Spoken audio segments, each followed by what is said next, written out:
Hello friends, आज की इस वीडियो में आपका स्वागत है। आप फ़ॉरेन जा रहे हैं लेकिन यही डाउट आ रहा है कि इंडिया की सिम है, बाहर चलेगी या नहीं चलेगी। एटलीस्ट एसएमएस तो आ ही जाए कैसे भी। जैसे आजकल online payment, digi locker, Paytm सब ओटीपी से ही खुलते हैं।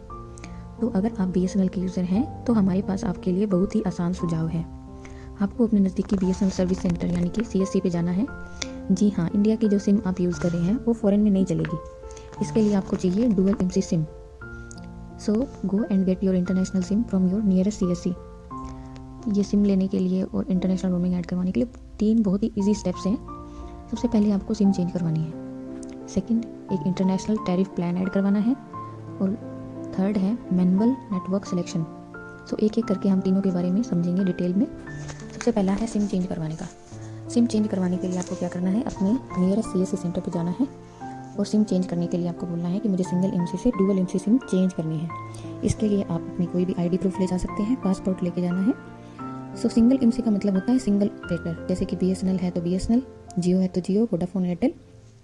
डुअल एमसी का मतलब क्या होता है कि ऑपरेटर को रेंट पे ले लिया। सपोज कोई यूएस से आ रहा है और यूएस का नेटवर्क होता है टी मोबाइल, तो इंडिया में आके उसने बीएसएनएल, जियो, वीआई या फिर एयरटेल को रेंट पे ले लिया नेटवर्क, तो एयरटेल या वोडाफोन का बीएसएनएल का नेटवर्क उस पर फैच हो जाएगा। ठीक है।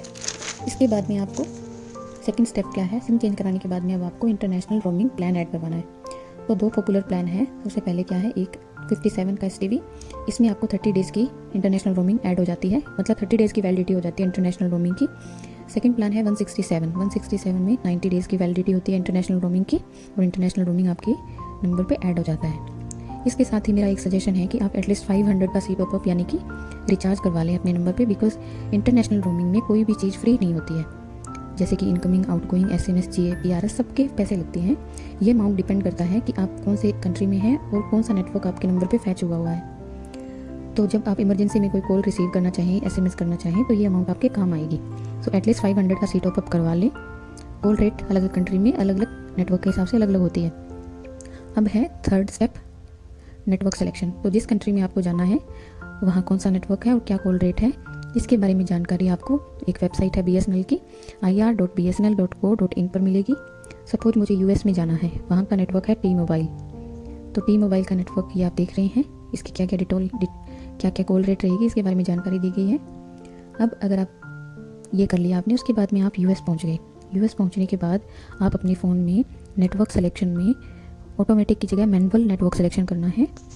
मैनुअल करने पे आपको पता चलेगा कि यहाँ पे कौन कौन से नेटवर्क यूज़ हो सकते हैं।